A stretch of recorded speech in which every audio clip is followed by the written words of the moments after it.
Welcome back, beautiful people. Once again, my name is Sean. I'm the visual director of a digital marketing firm for the primary art market, and this is my behind the scenes channel, my diary as I build this small company into something bigger than my wildest dreams.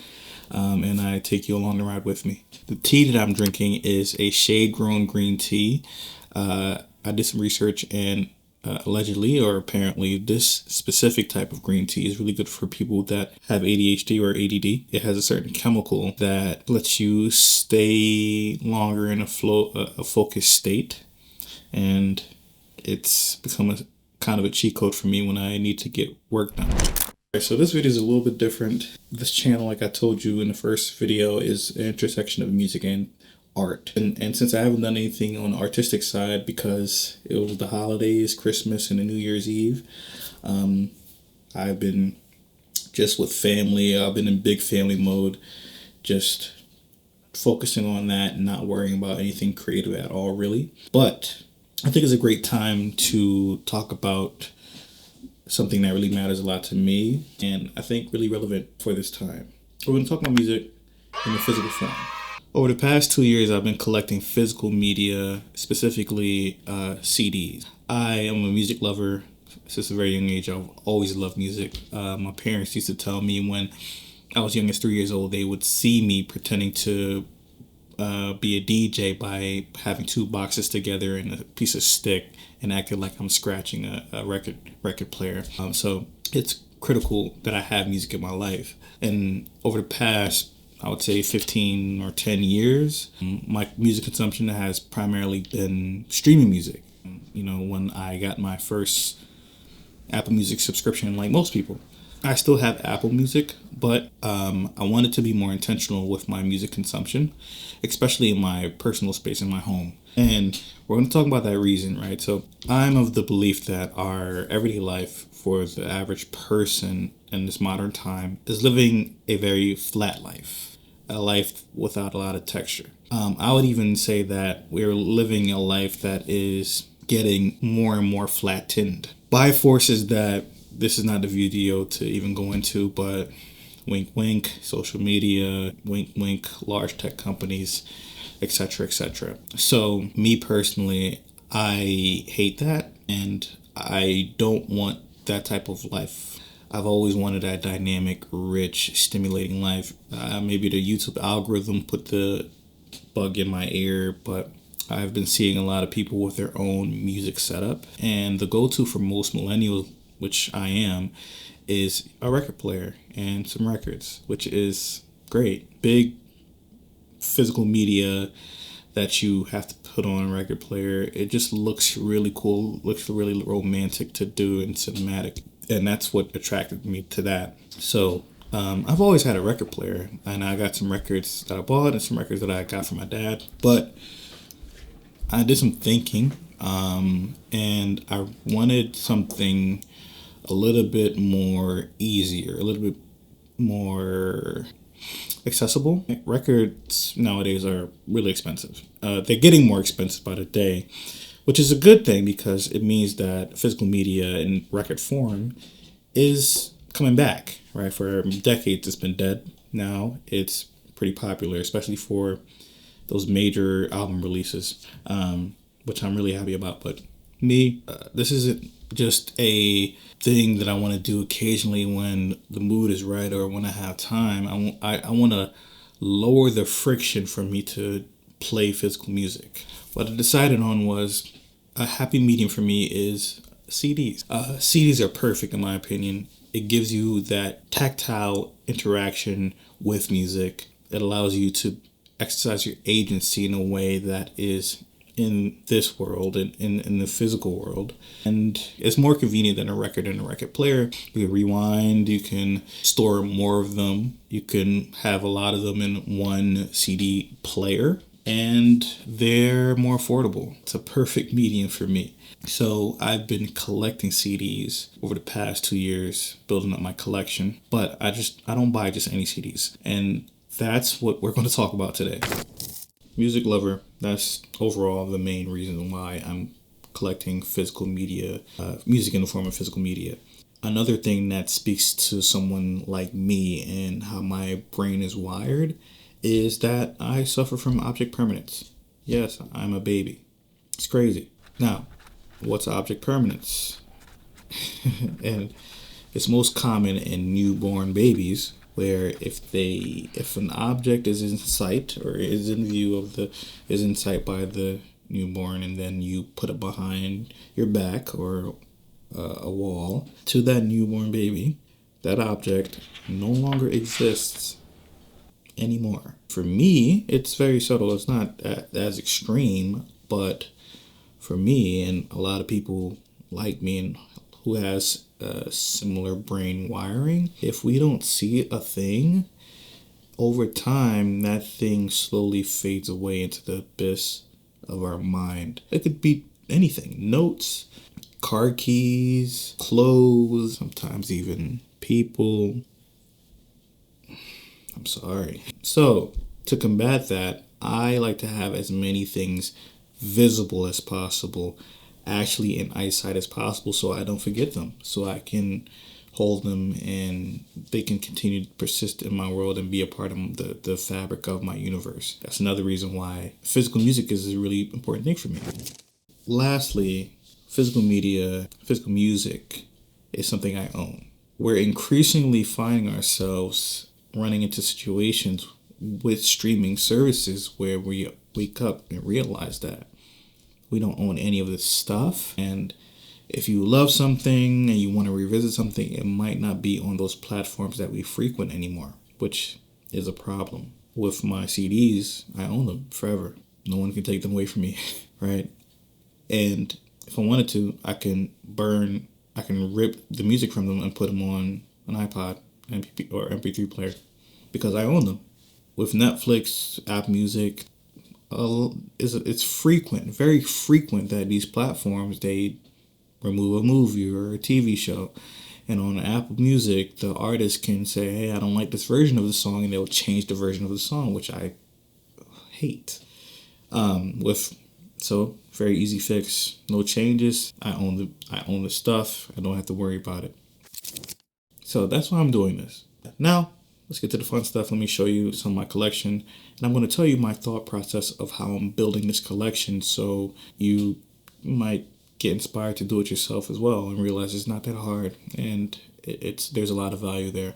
So let's get to it.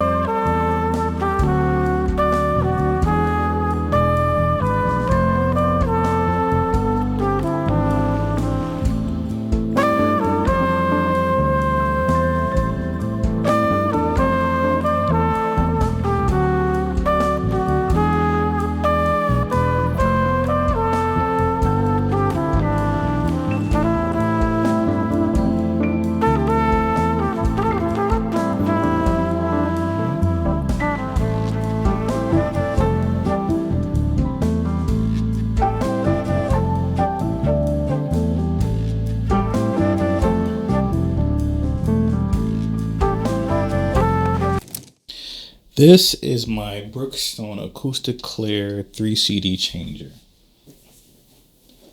And this is my CD collection. We have some on a stand and some just playing about. And if you can see what I did here, this is my solution for object permanence. All right, the first level is for the albums that I listen to all the time, that I frequent. And the second level is for vibes. They're occasional records that I like to visit. All right, so that's my collection. And here's a small sample of some of the records in my collection. I want to share with you the framework of how I'm going about collecting my CDs and building up my collection, just to inspire you and show you that it's really easy and it's not as daunting as you might think. Rule number 1, I don't want to buy every CD. I don't want to buy every CD that I like. I might want to buy every CD that I love, but not right now. That's for the future. Right now, it's really about me following 3 main tenets or 3 main rules for buying CDs. The first thing I follow is buying for nostalgia.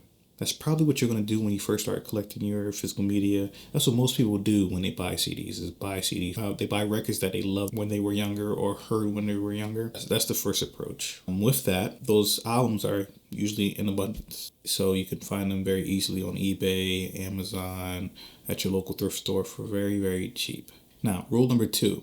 I am a passive listener when it comes to my physical media. When it comes to my physical music, I'm really buying music that adds a texture to my life. That's going to add some vibrancy as I walk into my home, walk into my office. I hear some Marvin Gaye in the background, some Bob Marley when I'm cooking my dinner or just playing with my cats or hanging out with my wife. That's how I like to listen to my physical media. So, with that being said, it's going to be a lot of R&B, gospel, reggae, jazz. There's not a lot of hip hop or rap CDs in my album, even though I love them. They're more on my streaming platforms. The reason is that with that genre, I have to pay attention more to really enjoy it. It's hard to have that playing in the background without getting distracted. And when I'm listening to physical media, it's to put me in a space where I'm chill or I'm creating something or it's passive. Not to say that I don't have CDs for rap albums and hip hop albums. It's just less of them in my collection. As you can see earlier, I had a whole playlist of my favorite hip hop albums that came out, or my favorite rap albums that came out in the past 2 years. It's in there. It's in my collection. So that's number 2. Number 3,